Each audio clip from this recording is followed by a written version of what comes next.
everyone. Welcome to today's How to Solve Event Planning Nightmares Like a Pro. Some people just say, event planning is not brain surgery. It's not that difficult. I can totally whip some food together, get some balloons, some Party City, and just make it happen. Well, that is not all that our industry does. So on today's How to Solve an Event Planning Nightmare Like a Pro, we're going to talk about lack of experience and expertise. There are many times in my career that I've been approached by clients, whether they find me through Facebook, Instagram, or through the website. Once they reach me, they give me all the event particulars, the date, the time, the type of event, number of people, and they want me to put together a proposal for all that they're asking for. And when I do that, they're like, this is way too much money. I'm just asking you to do a small meeting. I'm just asking you to do a baby shower. This is just a small wedding for 100 people. And when they're saying that, it's because in their mind, they're looking at their budget and what they think it's going to, what they think it should cost to do the event. Bearing in mind, they've never done this event themselves. That's why they're reaching out for support, and they're not aware of what things cost. So as a planner, I get to educate them so that they can make the best decision for themselves, for their company, for their family. My name is Melody Dixon, CEO and founder of Pro Event Planners, curators of eco-focused events. I plan events for people who are steeped in all things sustainability. They live it in their lives, in their business, and they take it to their events. So they hire me to make sure that there's no single-use plastic containers, there's no paper wasting, there's no time wasting, there's no energy wasting. And also they want a beautiful and logistically sound event. That's how I support them. But I also support people who have no idea about sustainability. They know that the way they've been living and doing their business has a lot of waste in it. And they want to, step into their forward thinkingness, think about the planet in everything that they do. And they're not sure where to start. So I hold their hands and we take tiny eco-focused steps that over time, when compounded, makes a positive and a bigger impact on the environment. So what is sustainability? Sustainability is meeting the needs of the present without compromising the ability of future generations to meet their own needs. I like to explain it as God is just so big and expansive and creates every beautiful things. All the plants you see behind me, not only are they all plants, but they're two different types of plants. And within the two different types of plants, like this one and this one, there are two different variations. One is a solid leaf and one is a variegated leaf because the leaf has more than one color. That's how specific and intentional and expansive God is. So much in the details of it all. And we're that way. God created us that way. So we get to build things. We get to start a business, create art, create recipes, start a garden, invent things. We're so expansive in ourselves, but we too get to be intentional with the resources we have so that we don't finish it all in our lifetime. We leave some for our children, our children's children, and family and friends 10 generations deep. They too should have the same resources we have today so they can live an expansive life as well.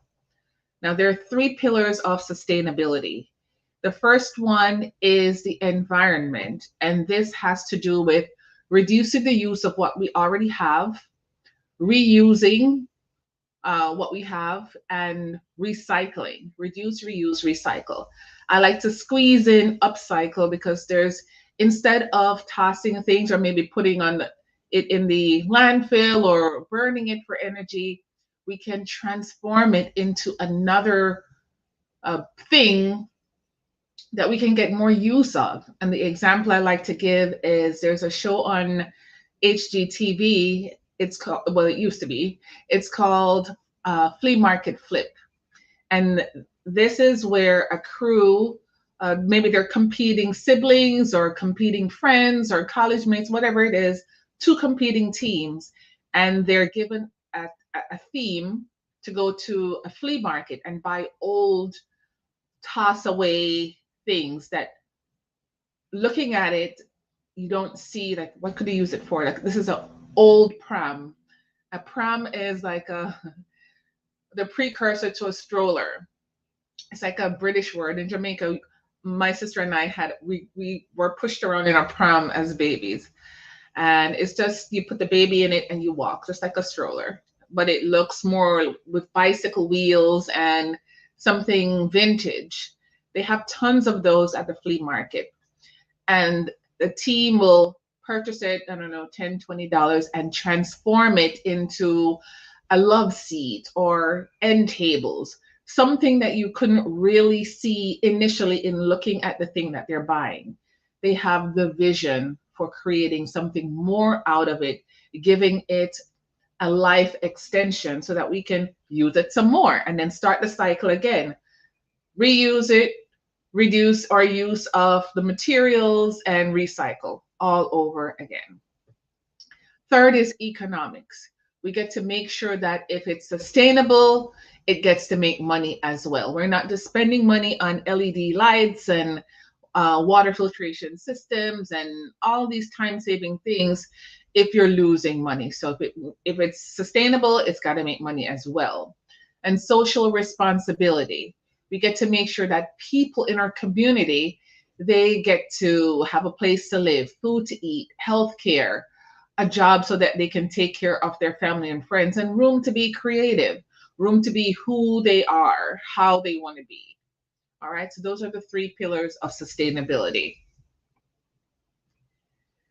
On that note, we're talking about lack of experience, lack of event planning experience and expertise. That's our nightmare for today, because there are people who look at the task of event planning, not understanding the scope of what it takes to make a beautiful event and a logistically sound event.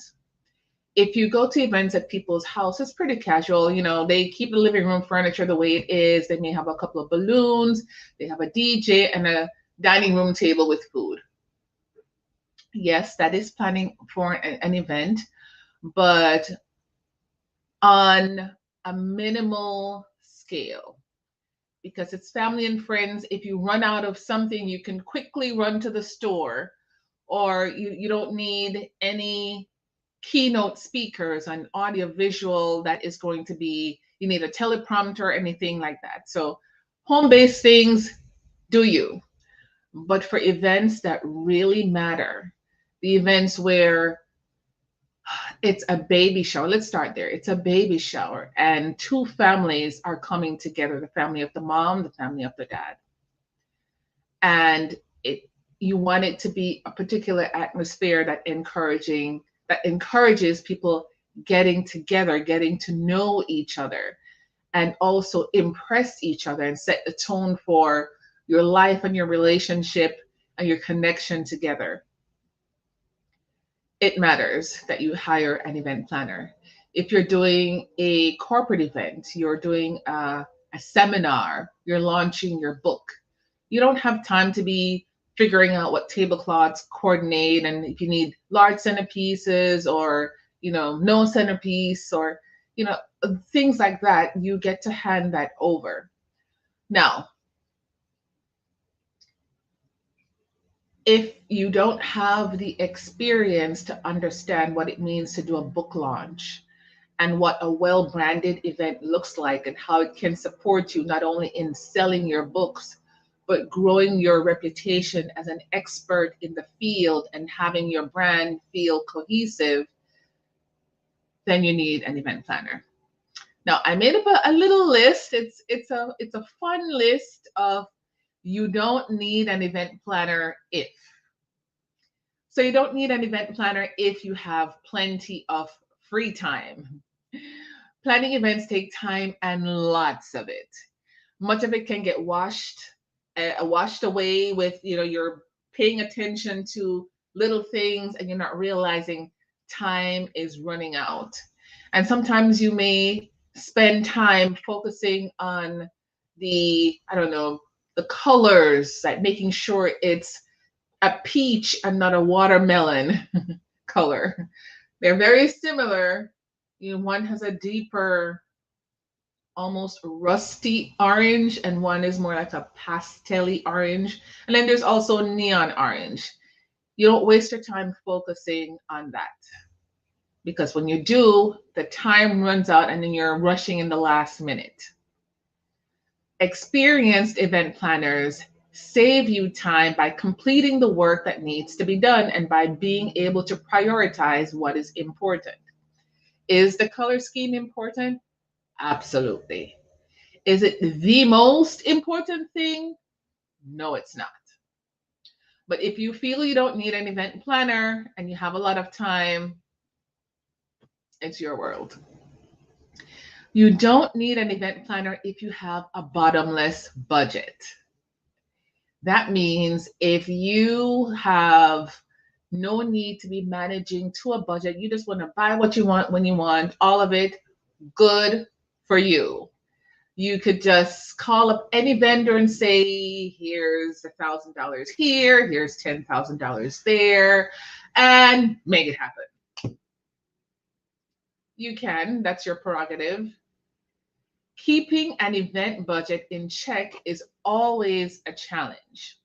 When you factor in the venue, the food, the drinks, the activities, the audio visual, the entertainment, the costs can add up very quickly. An event planner will help you cut the costs where needed, if you need it.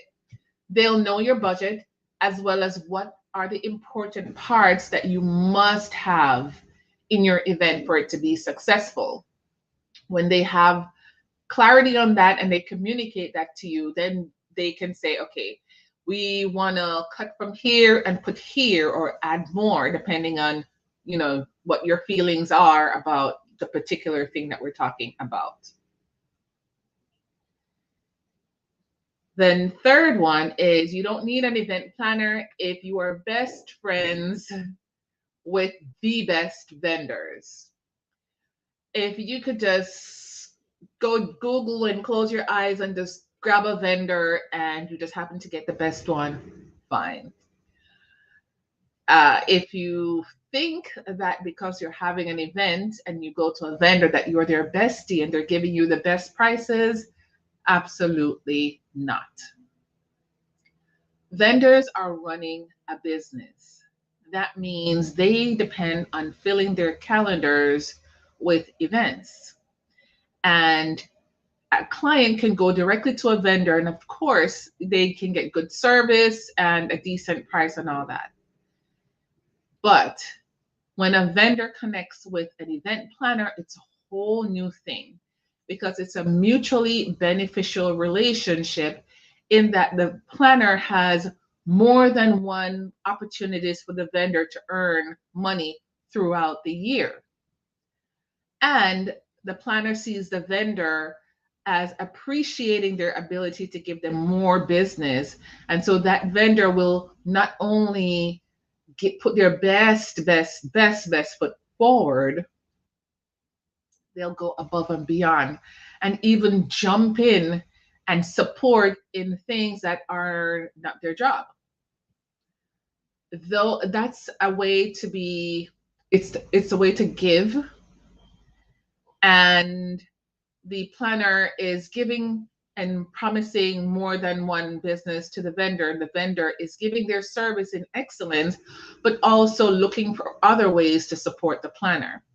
So when the planner says, I have a client who wants XYZ, the vendor is at attention, taking notes and like, okay, yes. And then they'll say, in my professional experience, I'm going to recommend this or that, or you don't need this, but you do need that. or you can cut here by doing this. They'll give you all the things because you have a mutually beneficial relationship that's not a one and done. When they talk with an individual client, they hopefully, if it's a wedding, they'll hopefully get married once. So they're only going to need that particular service maybe once, and they'll do the best foot forward, but they're going to charge their price is the price. With a planner, there's more flexibility in everything, especially if it's a planner that has used this vendor more than once. And it does take time to develop a good relationship that you can really depend on with a vendor. And so that's in this business, that's treasured. Okay, so next, you don't need an event planner if you can memorize 100 plus details with ease and in order. Event planning is all about multitasking and delegating and having the best team on your side. If you have a conference, there's so many details with the venue that you've chosen, the location, what the parking lot's going to look like. Is there going to be valets? It's self-parking. What does that look like? Is there a price for the parking? Once you go into the building, what's the decoration going to look like? What's the registration? Is it going to be kiosk where they self-register, or are you going to have a registration table manned by people? Is there going to be a swag table that's going to be put out at the end of the event, or is the swag going to be on each seat at the event? You go in, is there going to be a continental breakfast or a full breakfast or just a coffee station? The audiovisual team, audiovisual station, teleprompter, backing up the keynote speaker's speech and presentation in the cloud so that if they forget their thumb drive, the AV department, the AV team for the event is ready to go. Entertainment, keynote speakers, the green room, what's in their rider? Must they have their coffee shaken and not stirred? Sprinkled with Himalayan sea salt from, all the different things, all the details, so much detail. And as a planner, not only do we manage all that information, we have a team that supports us in executing all of that. So the difference between a planner and a decorator, I want to specify that because people just use that interchangeably. But all the things I listed to you before in the 100 details, a planner will oversee all of that. A decorator is one who makes the place visually attractive. If the decorator is hired for the corporate event that was in the scenario, they think of, how do I get to display the brand colors? The tablecloths, the centerpieces, make sure that the flowers have the brand colors and the uplighting on the wall reflect the brand colors, or anything that complements the brand colors. The planner has the bird's eye view. The planner is like the manager of the whole event. They have a bird's eye view of the different moving parts of the event. And there are planners who can decorate, like myself, and there are decorators who can plan. But their main thing is what they're best known for. I am a planner. I'm good with the details, I'm organized, all that, and I can decorate. I've worked with decorators who have planned events before, but they love, and their main thing is decorating. So knowing those two, the differences, will definitely support with managing the 100 plus details. There are people who have made mistakes in events, and it's a good way to learn. Being that if you're not a planner and you're doing an event and you make a mistake, you may not have the solution on hand right away because you don't have anything to fall back on. You don't have any frame of reference. Past mistakes are what makes event planners great at their jobs. Suddenly it's raining at an outdoor event. what do? Well, being a planner that has done many outdoor events, I always have an inclement weather space, a backup space in case of rain or whatever serious weather condition that will disrupt the event. The sound system went out right before the big speech. Event planners will be ready with a backup plan. Sound system number two, uh, Bluetooth microphone hooked up to a PA system. I mean, there's so many options, and you learn that the hard way. That's why I want to recommend 7 ways to get the experience and expertise for your event. And number one, of course, is hire an event planner so you don't have to go through all of this. And that's going to give you certainty that your event is logistically sound and beautiful. All right, so that's just a given. Number one, they must have formal training. Formal training can be virtual or in person. I went to university for hospitality management and business administration. And that afforded me a step into hotels. And that's where I got most of my formal training in the events hospitality industry. And the hotels have so many different ballroom spaces, different sizes. And it's in booking the business, I get to understand what it means to do an hour turnaround. Like we did a corporate event during the boat parade in Fort Lauderdale.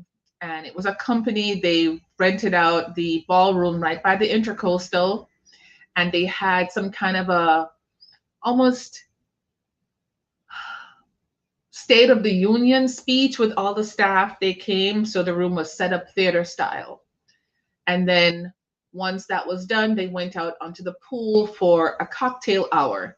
In that hour, we converted the whole ballroom into dinner seating. So we had the tables already set up in a partition side, and then we moved the wall, brought out all the tables, placed them where they need to be, put the chairs around it. In an hour, we had everything set up. So we learned that by actually doing. In the middle of your event, if you're not a planner, learning in the middle of the event is just not logistically sound. You're going to have your attendees looking at you, trying to figure things out, looking at the mistakes, looking at the problem, looking at disaster. So as a planner, you think of all these things before the event so that we planned for that 1 hour turnaround time. We planned for that. All right. One moment.